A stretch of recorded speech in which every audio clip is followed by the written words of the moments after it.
बहुत स्वागत है आप सभी का। मैं हूं आपके साथ वक्ता दुबे और आप देख रहे हैं न्यूज टीवी इंडिया। बुलेटिन की शुरुआत उत्तराखंड की खबर के साथ करते हैं। उत्तराखंड के मुख्यमंत्री पुष्कर सिंह धामी आज धर्म नगरी हरिद्वार के दौरे पर मुख्यमंत्री पहुंचे हुए हैं और उसको लेकर एमबी फूड प्रोसेसिंग प्लांट भी पहुंचे हैं। इस दौरान मुख्यमंत्री पुष्कर सिंह धामी का भाजपा कार्यकर्ताओं ने जोरदार स्वागत किया। वहीं मुख्यमंत्री पौधारोपण भी करते दिखाई दिए और इस दौरान मुख्यमंत्री स्वरोजगार से रोजगार की ओर कार्यक्रम के तहत प्रदेश में रोजगार सृजन और उद्यमिता को बढ़ावा देने का संदेश भी देते नजर आए। कार्यक्रम में स्थानीय युवा, उद्यमी और स्वरोजगार से जुड़े बड़ी संख्या में लोगों के शामिल होते हुए भी दिखाई दिए। मुख्यमंत्री के हरिद्वार दौरे को लेकर जिला प्रशासन और पुलिस पूरी तरह अलर्ट मोड पर दिखी। हरिद्वार पुलिस ने कार्यक्रम स्थल और आसपास के क्षेत्रों में सुरक्षा और यातायात की चाक चौबंद व्यवस्था की ताकि किसी भी तरह की असुविधा न होने पाए। मुख्यमंत्री का ये दौरा हरिद्वार सहित पूरे प्रदेश के युवाओं के लिए रोजगार और स्वरोजगार के नए अवसरों की उम्मीद लेकर आया है।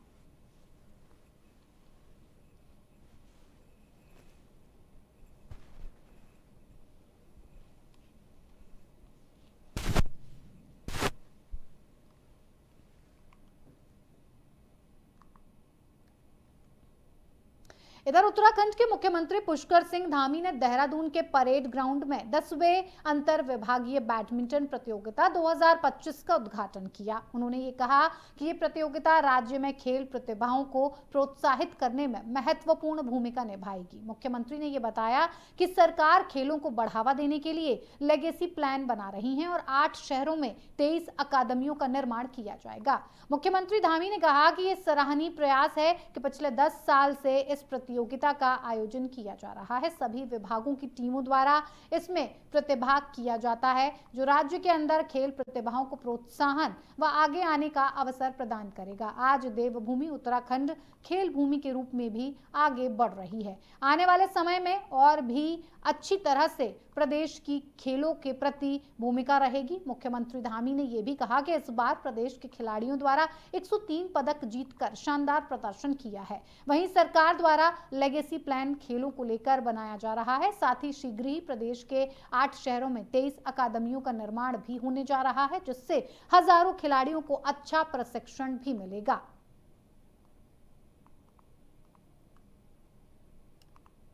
मैंने कहा कि खेल खेलना बहुत ज़रूरी है और फिट रहेंगे तो हिट रहेंगे और हमारे प्रधानमंत्री जी ने इसीलिए खेलो इंडिया, फिट इंडिया जैसे मूवमेंट देश के अंदर शुरू किए हैं।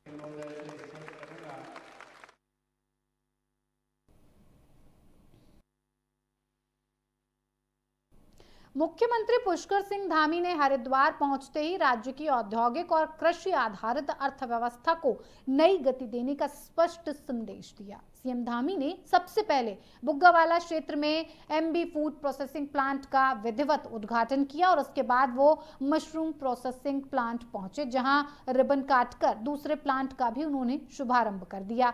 मशरूम प्लांट पहुंचने पर मुख्यमंत्री का कार्यकर्ताओं और स्थानीय लोगों ने पुष्प वर्षा के साथ स्वागत किया। उद्घाटन के बाद मुख्यमंत्री ने प्लांट की व्यवस्थाओं का निरीक्षण किया और उत्पादन प्रक्रिया की जानकारी भी ली और इस दौरान मुख्यमंत्री पुष्कर सिंह धामी ने यह कहा कि उत्तराखंड में कृषि, बागवानी और फूड प्रोसेसिंग के क्षेत्र में तेजी से काम हुआ है। हरिद्वार में मशरूम उत्पादन जैसे नवाचार स्थानीय लोगों को रोजगार से जोड़ रहे हैं और स्वरोजगार के नए अवसर पैदा कर रहे हैं। उन्होंने साथ ही साथ ये भी कहा कि सरकार कृषि क्षेत्र को सर्वोच्च प्राथमिकता दे रही है और इसी दिशा में state millet mission, Apple mission और ग्रीन ग्रोथ जैसी योजनाएं शुरू की गई हैं। मुख्यमंत्री ने स्पष्ट किया कि इन मिशनों का उद्देश्य किसानों की जो आय है उसे बढ़ाना है, उन्हें व्यवसाय से जोड़ना है और राज्य को आर्थिक रूप से अधिक समृद्ध भी बनाना है। हरिद्वार में हुए इस उद्घाटन में सरकार की औद्योगिक नीति और रोजगार सृजन के विजन को जमीन पर उतारने की दिशा में एक अहम कदम माना जा रहा है।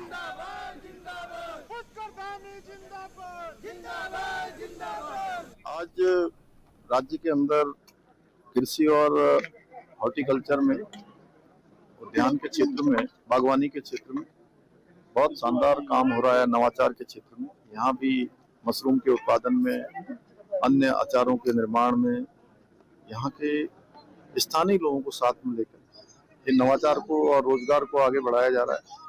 ये बहुत अच्छा प्रयास है। राज्य के अंदर हम कृषि के क्षेत्र में, बागवानी के क्षेत्र में हमारे सभी किसान भाई लाभान्वित भी हों, उन्नत प्रकार की बागवानी करें, उन्नत प्रकार की कृषि करें। उसके लिए हमारी सरकार उनको सर्वोच्च प्राथमिकता देते हुए स्टेट मिलेट मिशन हो, फार्म मशीनरी बैंक योजना हो, हमारी एप्पल मिशन हो, कीवी मिशन हो, तिमोर मिशन हो या महक क्रांति हो, हमने अनेक काम अभी शुरू किए हैं। तो भाई साहब ये अपना इसमें इधर उत्तराखंड की सियासत में एक बार फिर से सोशल मीडिया से जुड़ा विवाद चर्चा में बना हुआ है। भारतीय जनता पार्टी द्वारा जारी एक एआई वीडियो ने राजनीतिक हलकों में घमासान मचा दिया है और इस वीडियो में पूर्व मुख्यमंत्री हरीश रावत की तस्वीर का इस्तेमाल किया गया है और बैकग्राउंड में मजार शरणम गच्छामी और मस्जिद शरणम गच्छामी जैसे ऑडियो सुनाई दे रहे हैं। भाजपा जहां इसे कांग्रेस की तुष्टीकरण राजनीति का उदाहरण बता रही है, तो वहीं कांग्रेस इसे समाज को बांटने की साजिश करार दे रही है। दरअसल भाजपा ने अपने आधिकारिक सोशल मीडिया हैंडल से एक एआई तकनीकी से तैयार वीडियो साझा किया है और इस वीडियो में पूर्व मुख्यमंत्री हरीश रावत को अल्पसंख्यक तुष्टीकरण की राजनीति से जोड़कर दिखाया गया है। भाजपा का यह दावा है कि इस वीडियो के जरिए कांग्रेस की कथित वोट बैंक राजनीति को जनता के सामने लाया गया है। भाजपा प्रदेश प्रवक्ता कमलेश रमन का यह कहना है कि कांग्रेस पार्टी हमेशा से तुष्टीकरण की राजनीति करती आ रही है। उन्होंने आरोप लगाया कि कांग्रेस शासनकाल में मुस्लिम यूनिवर्सिटी, नमाज की छुट्टी जैसे मुद्दों को आगे बढ़ाया गया और इससे सनातन संस्कृति को कमजोर करने का प्रयास भी किया गया है। भाजपा का यह भी कहना है कि मौजूदा सरकार सरकारी जमीनों पर हुए अतिक्रमण और अवैध कब्जों के खिलाफ कार्रवाई कर रही है, जिससे कांग्रेस असहज महसूस करती है। वहीं इस एआई वीडियो को लेकर पूर्व मुख्यमंत्री हरीश रावत ने भाजपा पर तीखा पलटवार किया है। पूर्व मुख्यमंत्री हरीश रावत का कहना है कि इस तरह के वीडियो देश की सामाजिक एकता और सद्भावना को तोड़ने की कोशिश करते हैं। उन्होंने दावा किया कि वो देश के पहले व्यक्तियों में शामिल हैं जिन्होंने बंगाल में बाबरी मस्जिद निर्माण के नाम पर विरोध दर्ज कराया था। हरीश रावत ने आरोप लगाया कि भाजपा समाज को बांटने के लिए लगातार नए नए संगठन और मोर्चे खड़े कर रही है। उनका कहना है कि भाजपा का चुनावी एजेंडा सिर्फ हिंदू मुस्लिम राजनीति तक सीमित है ताकि बेरोजगारी, महंगाई, कानून व्यवस्था, महिलाओं पर अत्याचार, कुपोषण और पलायन जैसे मुद्दों से जनता का ध्यान भटकाया जा सके। इसके साथ ही उन्होंने भाजपा पर तंज कसते हुए यह भी कहा कि भाजपा के कुछ नेता कहते हैं कि हे भगवान, मुसलमान हमारे ऊपर कृपा करते रहें क्योंकि उनकी कृपा से हम सत्ता में हैं।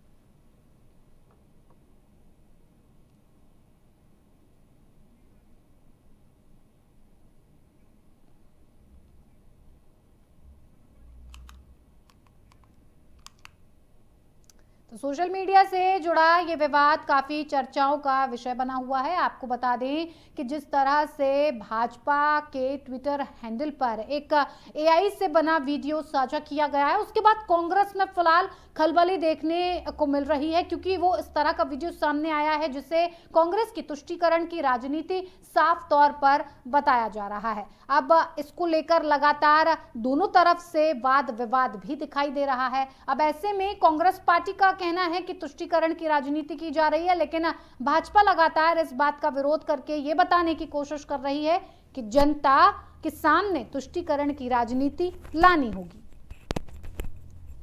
बिल्कुल, देखिए कांग्रेस को आपने हमेशा से देखा होगा कि जो लोग गलत तरीके से गलत लोगों का साथ देने का काम करते हैं वो कहीं ना कहीं आपने उनकी सरकार में भी देखा होगा। जो लोग मुस्लिम यूनिवर्सिटी बनाने की बात करते हो, जो नमाज की छुट्टी देने की बात करते हो और इस प्रदेश के सनातन धर्म को पीछे करने की बात करते हो, ऐसे लोगों को आप क्या कहेंगे?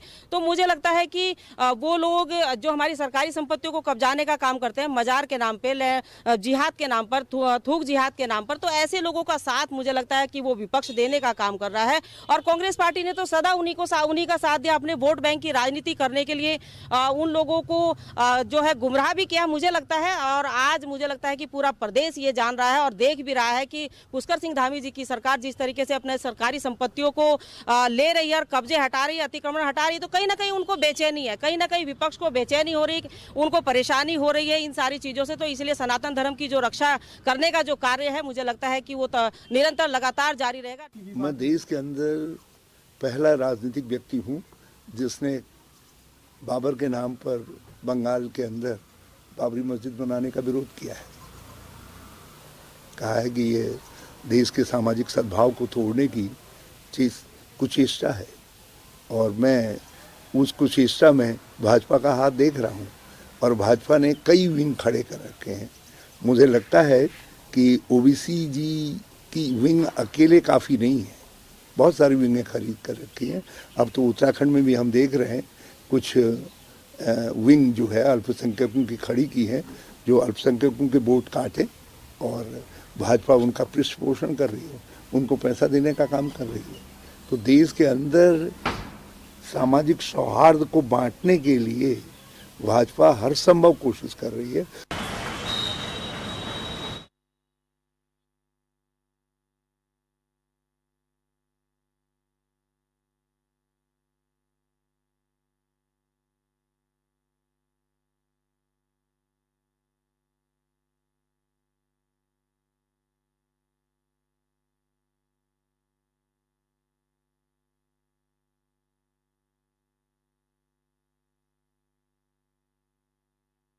फिलहाल देखिए चर्चाओं में बना हुआ है एआई वीडियो को लेकर दोनों पार्टियों में घमासान नजर आ रहा है, चाहे वो कांग्रेस पार्टी हो या फिर भारतीय जनता पार्टी हो। दोनों ही तरफ से इस वीडियो को लेकर सफाई भी दी जा रही है और इस पर आरोप प्रत्यारोप की राजनीति भी साफ तौर पर की जा रही है। वीडियो को लेकर हरीश रावत साफ तौर पर एक ही इल्जाम और एक ही आरोप भारतीय जनता पार्टी पर लगा रहे हैं कि भारतीय जनता पार्टी के पास अब किसी तरह का कोई कार्ड नहीं बचा है, इसीलिए हिंदू मुस्लिम की राजनीति करके जनता को बहकाने की और अपने पाले में करने की कोशिश की जा रही है। लेकिन भारतीय जनता पार्टी का कहना है कि ये वीडियो सिर्फ और सिर्फ उस बात का सबूत है कि कई वर्षों से कांग्रेस पार्टी लगातार तुष्टीकरण की राजनीति करती चली आई है और लगातार अब भी वो जनता के हित में काम न करके सिर्फ और सिर्फ तुष्टीकरण की राजनीति करती है। इस वीडियो में साफ तौर पर आप पीछे एक ऑडियो भी सुन सकते हैं। बैकग्राउंड में मजार शरणम गच्छामी, मस्जिद शरणम गच्छामी तरह की ऑडियो दिखाई दे रही है, जिसे कांग्रेस समाज बांटने की साजिश भी करार दे रहा है। खबरों में आगे बढ़ेंगे। देश के कई राज्यों से देहरादून, ऋषिकेश, हरिद्वार और रुड़की में सवारियां ढोने वाली निजी यात्री बस कंपनियों और इन बसों में ऑनलाइन बुकिंग प्लेटफॉर्म इस्तेमाल करने वाली कंपनियों की शिकायतों पर परिवहन विभाग ने सख्ती दिखानी अब शुरू कर दी है। परिवहन विभाग बिना मानक पूरे किए चलने वाली बसों पर चालानी कार्रवाई के साथ साथ बसों के लिए बुकिंग करने वाली कंपनियों को नोटिस जारी कर रही है और अब तक 3 कंपनियों को नोटिस जारी किया गया है। देहरादून, ऋषिकेश, हरिद्वार और रुड़की में आईएसबीटी दूसरे राज्यों से आने वाली निजी कंपनियों की बसों में अनाधिकृत तरीके से की जा रही ऑनलाइन टिकट बुकिंग और परमिट की शर्तों के उल्लंघन के मामले में मिल रही शिकायतों पर कार्रवाई करते हुए पिछले एक हफ्ते में हरिद्वार बाईपास, आईएसबीटी और मोहकमपुर क्षेत्र में परिवहन विभाग ने अभियान के तहत कार्रवाई को शुरू कर दिया, जिसमें 4 सचल दलों और 4 बाइक स्क्वाड की भी तैनाती की गई है। अब तक के अभियान में परिवहन विभाग ने न्यूगो, फ्लेक्स, जिंग,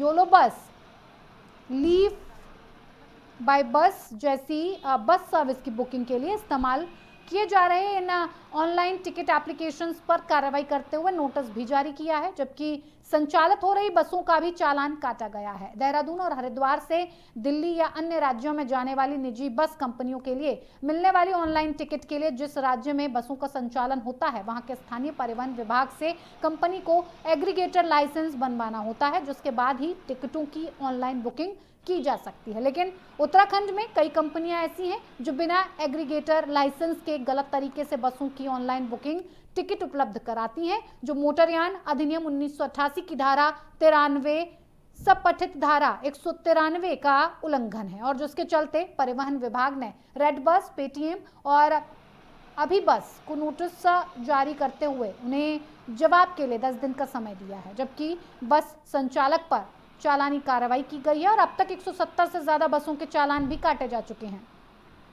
बात देहरादून आईटीओ की करें तो आरटीओ की तरफ से बस कंपनियों के साथ साथ ओला, उबर और रैपिडो जैसी बाइक और कार ट्रैवल सर्विस देने वाली कंपनी पर भी परिवहन विभाग ने एग्रीगेटर लाइसेंस बनाने पर पिछले दिनों कार्रवाई की थी, जिसमें ओला, उबर और रैपिडो ने एग्रीगेटर लाइसेंस बनवाकर सभी मानकों को पूरा कर लिया। लेकिन उनके जैसी कई और कंपनियां अभी बाकी हैं जो देहरादून में ट्रैवल सर्विस प्रोवाइडर हैं, लेकिन उन्होंने अब तक एग्रीगेटर लाइसेंस नहीं लिया है और उसके बिना ही वो ऑनलाइन बुकिंग किए जा रही हैं, जिसके संबंध में भी आरटीओ देहरादून की तरफ से इन कंपनियों के खिलाफ चालानी कार्रवाई की जा रही है। देहरादून संभाग के संभागीय परिवहन अधिकारी अनीता चमोला का कहना है कि देहरादून, हरिद्वार और अन्य जगह से दूसरे राज्य में जाने वाली निजी कंपनियों की बसें बिना मानकों को पूरा किए संचालित हो रही हैं, जिस पर विभाग ने कार्रवाई करते हुए बसों के चालान काटे हैं।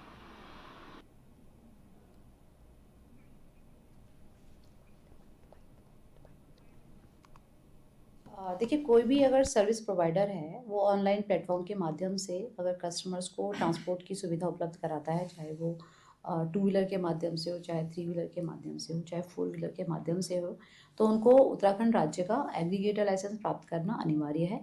और इसी के परिप्रेक्ष्य में ओला, उबर, रैपिडो और कुछ और हिटो हिट है, कुछ और सर्विस प्रोवाइडर द्वारा भी एग्रीगेटर लाइसेंस हमारे यहाँ प्राप्त भी किए गए हैं।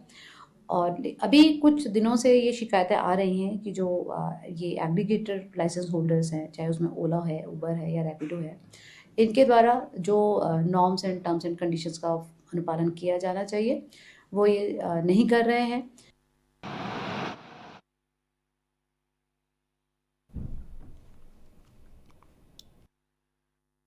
इधर बीते 24 घंटे में मौसम ने करवट ली है और बढ़ती ठंड और कोहरे को देखते हुए लोगों ने अलाव और हीटर का अब सहारा लेना शुरू कर दिया है। ऋषिकेश के आसपास के क्षेत्र में बीते 24 घंटे में मौसम जबरदस्त करवट ले चुका है। ऋषिकेश के आसपास के इलाकों में घना कोहरा देखने को मिल रहा है। बढ़ती ठंड से कई जगह पर तो रोड सुनसान नजर आ रही हैं, तो कहीं पर लोग अलाव का सहारा लेकर दिनचर्या काटने पर मजबूर हैं। नगर निगम प्रशासन की अगर बात करें तो नैन बसेरे से लेकर हर चौक चौराहे पर अलाव की व्यवस्था देखने को मिल रही है। बढ़ती ठंड से लोग अपने घर में हीटर का इस्तेमाल भी करते हुए नजर आ रहे हैं। लोगों को बढ़ती ठंड और कोहरे से कब राहत मिलेगी ये देखना होगा।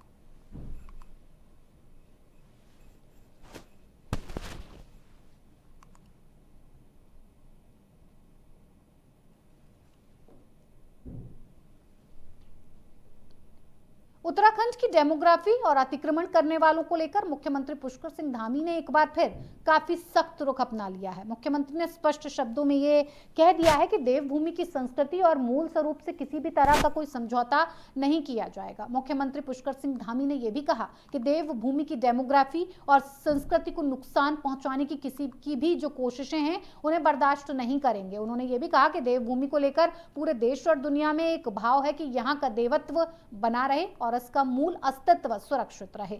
इसी संकल्प के तहत राज्य सरकार ने अवैध अतिक्रमण के खिलाफ सख्त कार्रवाई शुरू की है।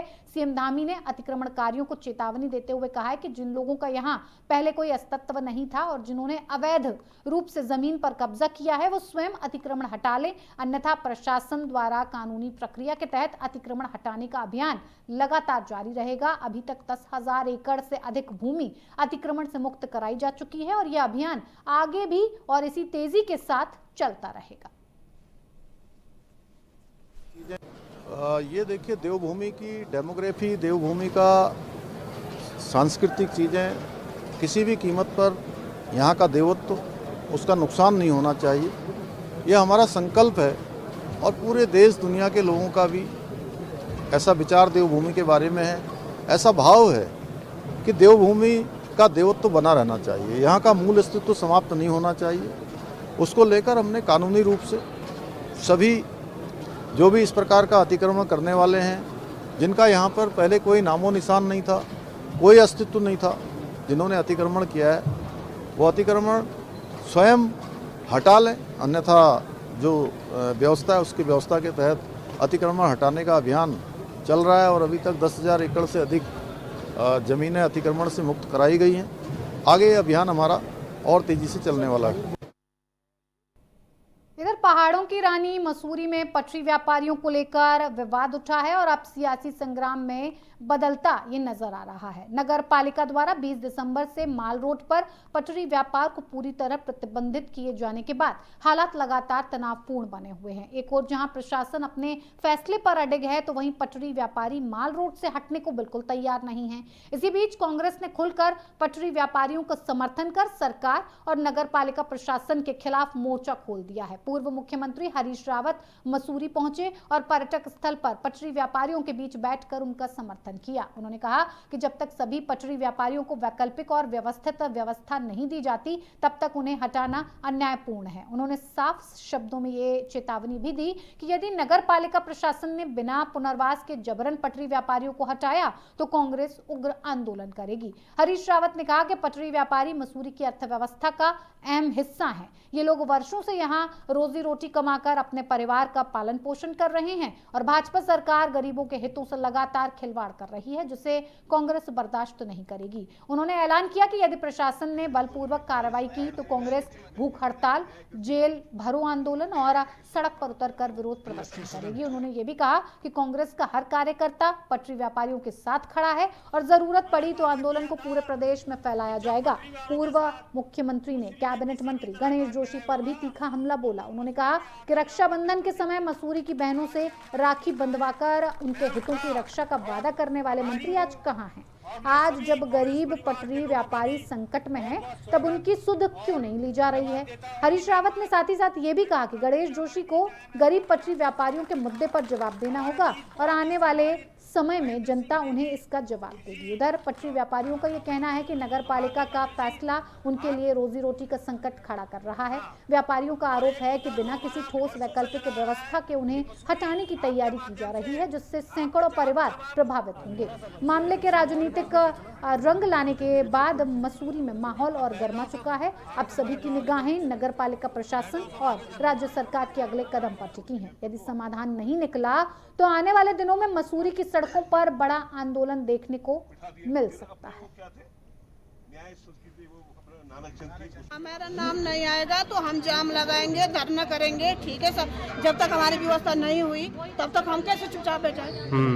नहीं, अब सही है कि गलत है? क्या माल रोड की जगह अन्य जगह व्यवस्था मांग रहे हैं? माल रोड तो नहीं चाह रहे? अगर अन्य जगह हमारी भी व्यवस्था कर दो तब हम भी तैयार हैं, ठीक है। लेकिन जब तक हमारी व्यवस्था नहीं हुई तब तक हम नहीं जाएंगे। कहीं कहाँ जाएंगे हम? हमारा सामान है, एडीएम को भी हमें जवाब देना पड़ेगा। तो 56 साल हो गया, तो अब आपका नाम क्यों नहीं आया? पता नहीं क्यों नहीं आया।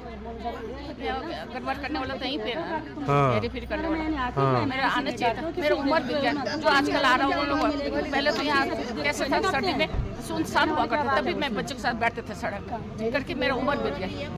भैया सबसे पहले तो है हमको जरूरत है, हम तो रोड से हटेंगे नहीं, बिल्कुल भी नहीं हटे जाएंगे। और जो मेन बात है, एक टीबीसी मेंबर है, एक टीबीसी मेंबर यहाँ भेदभाव कर रहे हैं। अभी तो अंदर जब मैंने कुछ बात करी तो वो बिल्कुल टेबल पीट रही है अंदर। अगर हम बात करते तो एसडीएम बोलता है कि इनको बाहर फेंको सीधा उठा के। अब उसने टेबल पीटी है तो उन्होंने कुछ नहीं बोला, तो उसको भी उठा के बाहर फेंक सकते थे ना। ये भेदभाव एसडीएम से अभी भेदभाव हो रहा है। आज भी कहा है कि हम वेंडर्स के साथ हैं, हमारी स्थानीय कांग्रेस का सब लोगों का, जिसमें हमारे पूर्व विधायक भी सम्मिलित हैं, पूर्व नगर पालिका अध्यक्ष सम्मिलित हैं, पूर्व अध्यक्षगण सम्मिलित हैं, और जो यहाँ से चुनाव लड़े हैं अलग अलग पदों के लिए, वो सारे लोग सम्मिलित हैं। सबका सम्मिलित निर्णय है कि यदि वेंडर्स को यहाँ से बलपूर्वक हटाया जाएगा तो हम इनके साथ संघर्ष करेंगे। संघर्ष की रूपरेखा क्या होगी, जिस तरीके की स्थिति आएगी उस तरीके से तय कर लिया जाएगा, जिसमें भूख हड़ताल से लेकर के सड़क जाम से लेकर के हर स्थिति आ सकती है, गिरफ्तारी भी आ सकती है। हम सब चीज़ों के लिए तैयार हैं। वेंडर्स के लिए जो वेंडर्स का संघर्ष है वो आजीविका का संघर्ष है, पेट का संघर्ष है। और हमारा स्पष्ट कहना है कि आप वेंडर्स को जहां उनकी आजीविका ठीक तरीके से चल सकती है। इधर नवनियुक्त अनुसूचित जाति जिला अध्यक्ष रविंद्र बाली के प्रथम बार नैनीताल आगमन पर भाजपा विधायक सरिता आर्या और कार्यकर्ताओं ने फूल माला पहनाकर जोरदार स्वागत किया। नैनीताल के राज्य अतिथि में आयोजित अनुसूचित जाति के जिला अध्यक्ष के स्वागत समारोह कार्यक्रम के दौरान विधायक सरिता आर्य भी मौजूद रहीं। नैनीताल पहुंचे अनुसूचित जाति के नवनियुक्त जिला अध्यक्ष ने कहा कि संगठन द्वारा उन्हें जो जिम्मेदारी सौंपी गई है उसका वो पूरी जिम्मेदारी से निर्वहन करते हुए केंद्र व राज्य सरकार द्वारा अनुसूचित जाति के गरीब तबके के लोगों तक पहुंचाने के काम करेंगे ताकि उन्हें इसका फायदा मिल सके।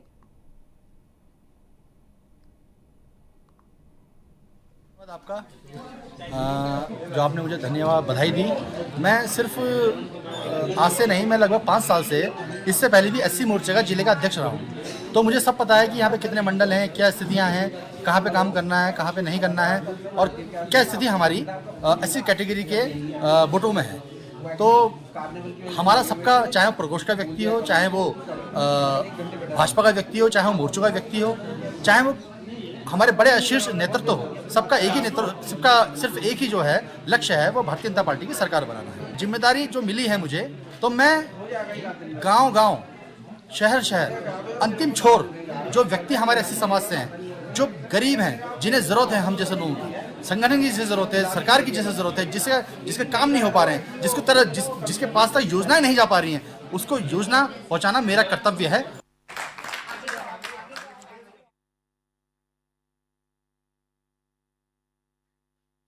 इधर विकासनगर क्षेत्र से एक बेहद दुखद खबर सामने आई। बादामवाला इलाके में रहने वाले एक नामी अधिवक्ता के बेटे की संदिग्ध परिस्थितियों में मौत हो गई है। मृतक की पहचान 20 वर्षीय अंश गुप्ता के रूप में हुई है। परिजनों के अनुसार अंश कुछ देर के लिए अपने पिता के कमरे में गए थे और फिर अपने कमरे में चला गया। थोड़ी देर बाद परिजनों को कमरे से आवाज सुनाई दी, जिसके बाद मां और बहन मौके पर पहुंचे और अंश गंभीर हालत में मिला और तुरंत उसे उप जिला अस्पताल विकासनगर ले जाया गया। वहां से हालत नाजुक होने पर उसे हायर सेंटर रेफर किया गया, जहां ग्राफिक एरा अस्पताल धूलकोट में उपचार के दौरान उसकी मृत्यु हो गई। अंश गुप्ता LLB द्वितीय वर्ष का छात्र था। उसके पिता विवेक गुप्ता विकासनगर के जाने माने अधिवक्ता हैं। घटना की सूचना मिलते ही पुलिस और FSL की टीम मौके पर पहुंची और आवश्यक साक्ष्य भी जुटाए गए। फिलहाल पुलिस मामले की हर पहलू से जांच पड़ताल कर रही है।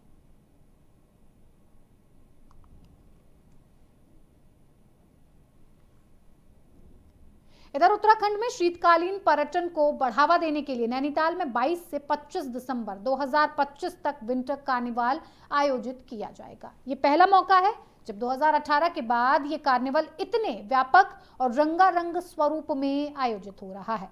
मुख्यमंत्री पुष्कर सिंह धामी के निर्देशों के क्रम में नैनीताल में कलेक्ट्रेट सभागार में विंटर कार्निवाल की पूर्व तैयारियों को लेकर महत्वपूर्ण बैठक हुई। बैठक में नैनीताल विधायक सरिता आर्य ने यह बताया कि इस बार कार्निवल में पहाड़ी संस्कृति, परंपरा, कुमाऊनी व्यंजन, स्थानीय कलाकारों के साथ साथ बॉलीवुड कलाकारों की प्रस्तुतियां भी आकर्षण का केंद्र रहेंगी। उत्तराखंड के स्टार पवनदीप राजन भी अपने गीतों से लोगों का दिल जीतेंगे। ट्रस्ट लिया और फिर उसमें होटल एसोसिएशन और सारी संस्थाएं इसमें आई कि सभी ने बीड़ा उठाया कि इस बार विंटर कार्निवाल होना चाहिए। और इस समय हमारे पर्यटक भी बढ़ जाते हैं क्योंकि 25 दिसंबर और 31 के लिए यहाँ पर सैलानी आते रहते हैं, तो उनको यहाँ पर वो आएँ और हमारे लोकल जो कलाकार हैं उनको भी इसमें प्रमोट मिले और जो हमारे बच्चे अभी इस समय छुट्टियाँ हो जाती हैं तो उनको भी यहाँ पर मंच मिले करके विंटर कार्निवाल आज 22 तारीख से शुरू हो रहा है। तो मैं सभी को आमंत्रित करना चाहती हूँ आप ही के माध्यम से कि नैनीताल विंटर कार्निवाल में आप ज़्यादा से ज़्यादा संख्या में यहाँ पर आइए। चलिए, इस बुलेटिन में मेरे साथ इतना ही। मुझे दीजिए इजाजत। नमस्कार।